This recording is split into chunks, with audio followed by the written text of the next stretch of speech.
Hey guys, Coach Colton Nichols back at you with another video. Today we're going to be talking RPE, okay? Good way that we use to kind of bridge the gap with communication between athletes and coaches. Just a way that we can get you on the same page of how hard we want you to be going. It's just another tool in the toolbox, and we'll kind of go over and discuss it today. So RPE stands for rate of perceived exertion, and it's a scale from 1 to 10, okay? So with that, very important that we realize that RPE does not necessarily equate to percent of our 1 rep max, okay? And I'll explain that later, how that makes a little more sense, but for just right now, all you need to know is that rate of perceived exertion stands just basically for how hard you think you're going. So when a coach comes around and asks you, like, hey, how did that feel? You can say, it was a 7 on an RPE scale. We know that we have you in the right range, okay?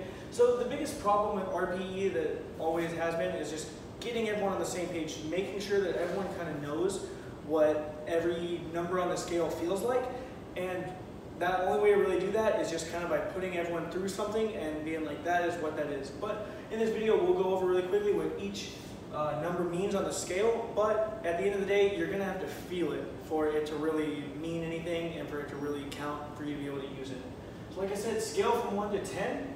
So most of the time, 1 to 4, not really used. I mean, that's super light. That's the end of our warm-up sets. We don't usually really tell people about 1 to 4. It's just not important in the sequence of things. 5 and 6, those are usually like our deload, our recovery. You know, think about that as about 50% effort. So when we're deloading and we're doing a recovery, we definitely want lighter weight, lower intensity, so we can get that good recovery in. So that's usually where you're gonna see a 5 and a 6. Here's where we get into where we mostly really do everything. A 7. That means you have about 3 to 4 reps left in the tank. So that's kind of where we hang out. We're in like our hypertrophy, muscle building type phase, because we can hit more reps, whereas if we were moving up there, these would usually be less reps normally. So that usually 3 to 4 reps left in the tank, that's kind of our average. If you think about it, that's our C, that's our 70%. So that's kind of our average. That's where we want to hang out if we're just kind of lifting more for size and we're not trying to crush ourselves that day. It's kind of more just, it's planned, more of a rester day, not balls to the walls, not hardcore.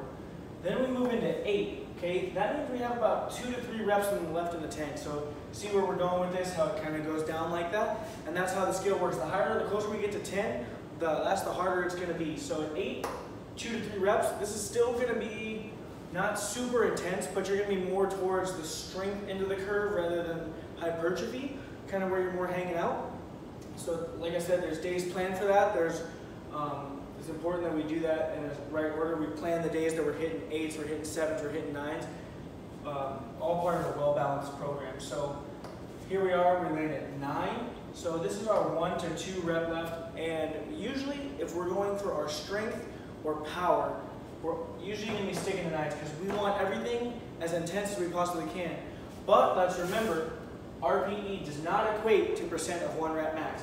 So just because you're hitting a 9 here doesn't mean you're hitting 90% of your 1 rep max, because when we're hitting power work, that would be ridiculous. So we need lighter weight to move fast, but you're still exerting a 9. So you see how that all kind of plays in there? So when we're at 9, that's intense. That's about usually as intense as we're going to get. Like I said, we're going to leave that for more of our absolute strength days or our power days. I didn't even write it, but 10, obviously that means all out. That is a max. That is as hard as you possibly can go.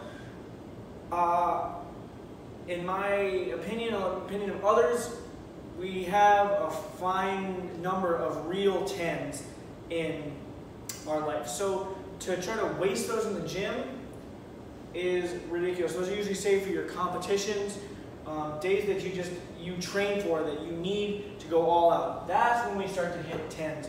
Okay, so it's very important that we don't go to 10. Most people will never reach a 10 in their life. Most people, because that's so intense. That is like as intense as we can get. It wears down your muscles. It wears down your central nervous system. It taxes you completely.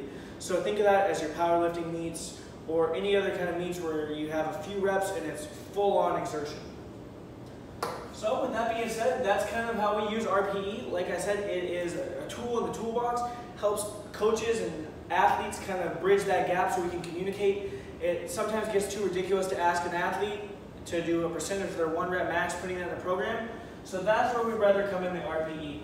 So just remember, the biggest learning curve is just putting everyone through that and making sure that they know what each number feels like so that they feel comfortable in each range. Make sure you have these planned accordingly. We can't just be living at 9s all the time. There's some days where we need 7s, some days where we need 5s and 6s, some days we need 8s. We're all across the board and they're all used in a proper program. So any questions, please feel free. I love the feedback. Please shoot me a DM, ask me any questions, leave comments, everything, okay?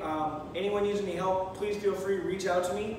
And if not, have a great day. I hope this helped. And please use, give it a shot. If you don't use it already, it's great. You can, the best part about it is it's very universal. So if you train at one gym that uses RPE and you move to another gym that uses RPE, it works seamlessly. There's no integrating anything. No one uses different RPEs. It's all a universal thing. So with that being said, give it a shot. Let me know how it works for you.